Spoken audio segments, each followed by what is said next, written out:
Study IQ IAS, आपका selection हमारा mission.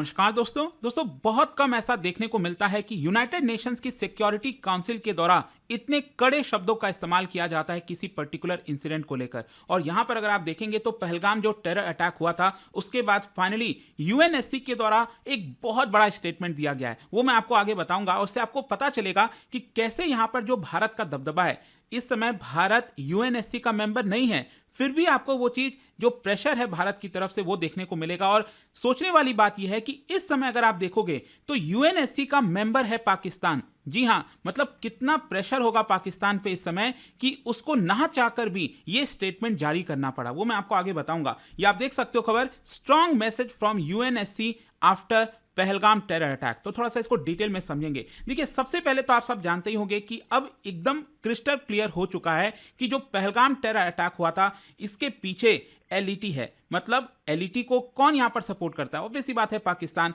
और अल्टीमेटली फ्रंट में किसको खड़ा किया जा रहा है? द रेसिस्टेंस फ्रंट को। मतलब एलईटी का नाम ना आए इसकी वजह से ये लोगों ने यहां पर द रेसिस्टेंस फ्रंट बना रखा है। और अभी जस्ट कुछ ही देर पहले मैंने एक वीडियो बनाया है, अगर इसको नहीं देखा है तो जरूर देख लेना। इससे आपको क्लियर पता चलेगा कि कैसे जो एलईटी है उसने यहां पर कश्मीरी यूथ को रेडिकलाइज किया, पाकिस्तान बुलाया स्टूडेंट वीजा के तौर पर कि पढ़ने आ रहा है स्टूडेंट, और अल्टीमेटली उसको आतंकी संगठन के सारा द्वारा भेज दिया जाता है और पूरी तरह से ट्रेनिंग दी जाती है। और 6 साल के बाद वापस वो कश्मीर में आता है और कई आतंकियों के साथ, पाकिस्तान बेस्ड जो आतंकी हैं। और अल्टीमेटली जो पहलगाम वाला टेरर अटैक हुआ था, ये सारी चीजें देखने को मिलती हैं। तो ये तो देखो क्रिस्टल क्लियर हो गया है कि इसके पीछे का पूरा जो कारण है वो है पाकिस्तान। तो यहां पर अब यूएनएससी की अगर हम बात करें तो अभी देखिए क्या है ना, यूनाइटेड नेशन सिक्योरिटी काउंसिल में जैसा आप सब जानते हैं 15 मेंबर होते हैं, जिसमें 5 तो परमानेंट मेंबर हैं, that is US, UK, France, Russia और चाइना, जिनके पास वीटो पावर होती है। तो ये 5 परमानेंट मेंबर हो गए।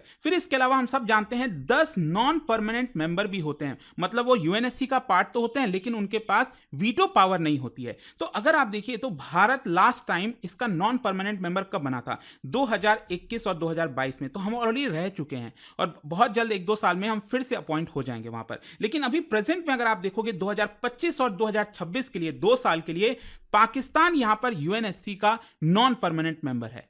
और नॉन परमानेंट मेंबर के लिए जो टर्म होता है वो सिर्फ 2 साल का होता है। तो यहां पर क्या है ना कि एक और चीज होती है कि यूएनएससी के अंदर एक प्रेसिडेंसी होती है कि किस देश के पास प्रेसिडेंसी होगी, और ये रोटेटिंग बेसिस पर होता है। तो अभी अप्रैल के महीने में अगर आप देखोगे तो यहां पर जो प्रेसिडेंसी है वो फ्रांस के पास है, जुलाई में प्रेसिडेंसी पाकिस्तान के पास होगी। अब ये प्रेसिडेंसी मायने से रखती है क्योंकि अगर आपके देश के पास प्रेसिडेंसी है यूएनएससी के अंदर, तो यहां पर आप काफी हद तक चीजें इंफ्लुएंस कर सकते हैं, स्टेटमेंट वगैरह रिलीज करा सकते हैं। तो कहीं ना कहीं इसी का असर है। आप देख सकते हो यूनाइटेड नेशंस की सिक्योरिटी काउंसिल ने बहुत स्ट्रॉन्ग स्टेटमेंट जारी किया। यह अनयूजुअल है। ज्यादातर क्या है कि एक सॉफ्टवेयर डिप्लोमेटिक लैंग्वेज का इस्तेमाल किया जाता है। अब आप कहेंगे कि क्या बोला गया है? देखिए, सबसे पहले तो यहां पर ये जो इंसिडेंट हुआ, ये जो टेरर अटैक हुआ, इसको कंडेम किया। और देखिए कंडेम में भी यहां पर यूएनएससी ने क्या बोला, it called the Pahalgam attack a reprehensible act of terrorism. मतलब एक ऐसा एक्ट जो मतलब कभी माफ नहीं किया जा सकता, कभी सोचा भी नहीं जा सकता। इस तरह का जो एक्ट है, एक्ट ऑफ टेररिज्म, ये यहां पर किया गया है। तो अल्टीमेटली यूएनएससी चाहता है अकाउंटेबिलिटी। मतलब यूएनएससी ने अपने स्टेटमेंट में साफ साफ स्ट्रेस किया है दैट दोज रिस्पॉन्सिबल, चाहे वो परपिट्रेटर्स हो, ऑर्गेनाइजर्स हो, इसके पीछे के फाइनेंसर्स हो, स्पॉन्सर्स हो, आप समझ रहे हो ये सब का किस तरफ इशारा है? Ultimately Pakistan, they must be accountable. Now just imagine, ये स्टेटमेंट यूएनएससी जारी कर रहा है और खुद पाकिस्तान इसका मेंबर है। पाकिस्तान क्या ही सोच रहा होगा, क्योंकि अल्टीमेटली आपको भी साइन करना पड़ता है ना कि हाँ, हम एक कॉमन स्टेटमेंट जारी कर रहे हैं इस इंसिडेंट को लेकर। और साथ ही साथ आप देख सकते हो इस स्टेटमेंट में यह भी बोला गया है, it urge all UN member states to fully cooperate with Indian authorities. सभी दुनिया के सभी देशों को बोला गया है कि आप इंडिया के साथ कोऑपरेट करिए ताकि जो जस्टिस है अंडर इंटरनेशनल लॉ, ये इंश्योर किया जा सके। फिर इसके अलावा यहां पर वापस से यूएनएससी ने टेररिज्म को लेकर रीअफर्म किया कि जिस भी प्रकार के टेररिज्म होते हैं, मैनिफेस्टेशंस हैं, जितनी भी चीजें हैं, इसको हमें पूरी तरह से खत्म करना चाहिए। और साथ ही साथ जो विक्टिम्स हैं, जो फैमिलीज हैं, भारत हो गया, क्योंकि नेपाली एक सिटीजन भी है, तो उनको यहां पर कंडोलेंसेस दिया गया है इस स्टेटमेंट में। तो बेसिकली यहां पर क्या है ना कि काफी बड़े बड़े शब्दों का इस्तेमाल किया गया, जो मैं आपको और बताऊंगा इसका असर क्या है। लेकिन साथ ही साथ एक बार फिर से आपको यह बता दूं कि यूनाइटेड नेशंस के जो सेक्रेटरी जनरल हैं एंटोनियो गुटरेस, उन्होंने भी यहां पर इसको अलग से जारी करते हुए, उनके जो स्पोक्स पर्सन है उन्होंने भी इस चीज को कंडेम किया।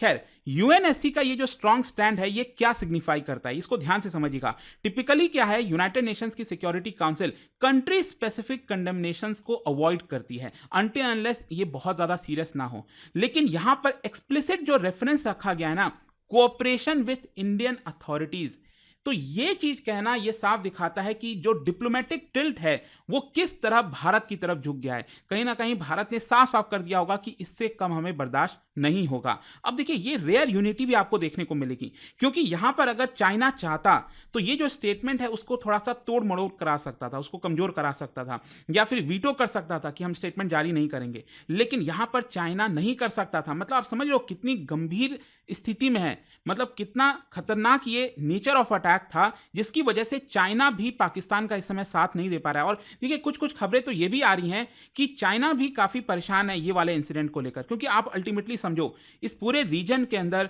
पाकिस्तान ऑक्यूपाइड कश्मीर, जो पाकिस्तान का पूरा एरिया है, कितना ज्यादा यहां पर तनाव बढ़ गया होगा, स्पेशली इंडस वाटर ट्रीटी को लेकर जो हमने सस्पेंड किया है। तो अल्टीमेटली नुकसान तो चाइना को भी होगा, जो सीपेक का इतना सारा प्रोजेक्ट, इतने बिलियंस ऑफ डॉलर खर्च किए गए हैं, तो यहां पर चाइना भी परेशान होगा।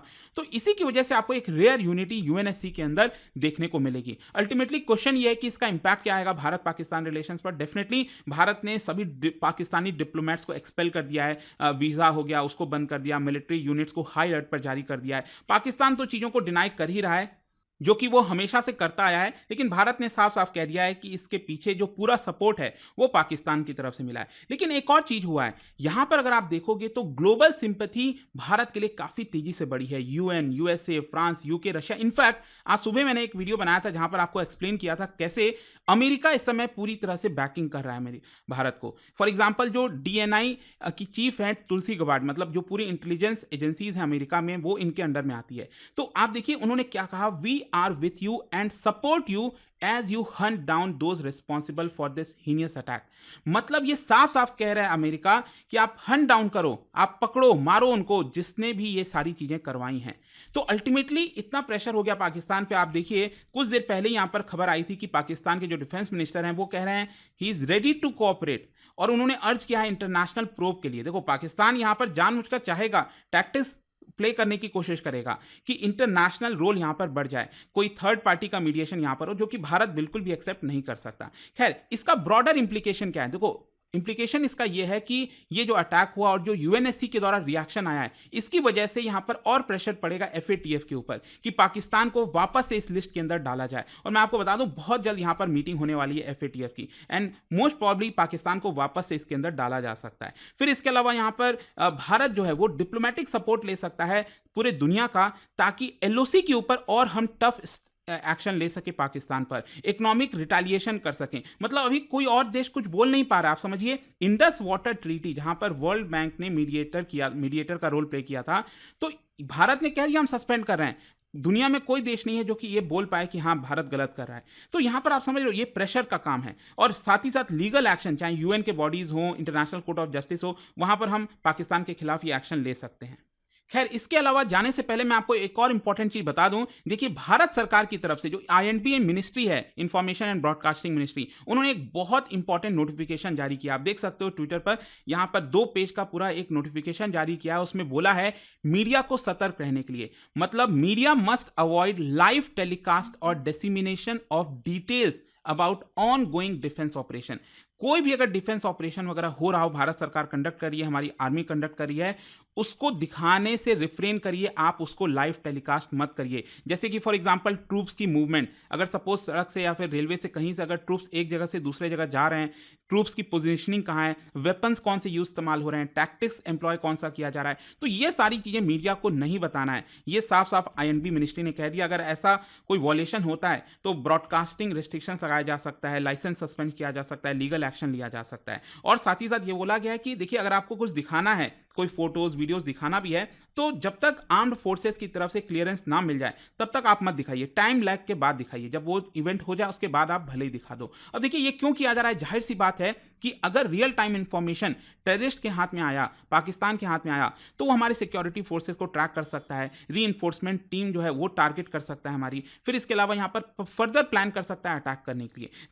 2008 से हम सबने सीखा है कैसे 26 से 11 वाला जो अटैक हुआ था, उस समय लाइव टीवी कवरेज के दौरान जो एनएसजी कमांडोज हैं उनकी जो पूरी मूवमेंट है, कहां पर है, वो सब कुछ टेररिस्ट को पता चल जा रही थी। और इसी की वजह से सर्जिकल जब स्ट्राइक हुआ 2016 में, बालाकोट एयर स्ट्राइक हुआ 2019 में, सरकार ने साफ साफ मीडिया के ऊपर ब्लैकआउट कर दिया था, रिस्ट्रिक्शन लगा दिया था। इस तरह के सिचुएशन में नेशनल सिक्योरिटी के मामले में ऐसा करना पड़ता है, तो इस बार भी सरकार ने कर दिया है। अब हो सकता है कि सरकार कुछ बड़ा कदम ले रही हो, रात में कल कुछ खबर आ जाए, लेट्स सी। और जाने से पहले आप सबके लिए एक क्वेश्चन है, क्या बता सकते हो which of the following statements regarding UNSC role in counter terrorism, United Nation Security Council का जो रोल है काउंटर टेररिज्म में, उसी से रिलेटेड 2 स्टेटमेंट आपको बताना है, कौन सा करेक्ट है। मेरे इंस्टाग्राम पर तो मिलेगा ही, वहां पर अगर आप नहीं हो कोई बात नहीं, टेलीग्राम से भी ले सकते हैं इसका सही उत्तर। और जैसा मैंने आपको बताया, अगर आप यूपीएससी की तैयारी कर रहे हैं दोस्तों, आपको एक्स्ट्रा यहां पर डिस्काउंट दिया जा रहा है। By using this code Ankit live you will get extra और मैक्सिमम डिस्काउंट। और देखिए हमारे जो बैचेस होते हैं यूपीएससी के फाउंडेशन बैच, इसमें आपको कंप्लीट प्रिपरेशन कराई जाती है, प्रीलिम्स मेंस इंटरव्यू सब कुछ, साथ ही साथ बुक्स आपके घर पर भेजे जाते हैं, पर्सनल मेंटरशिप आपको मिलती है पूरे वैलिडिटी के दौरान। तो अपनी तैयारी स्टार्ट कर सकते हैं, लिंक कमेंट सेक्शन में है। Thank you so much. Study IQ IAS, आपका सिलेक्शन हमारा मिशन।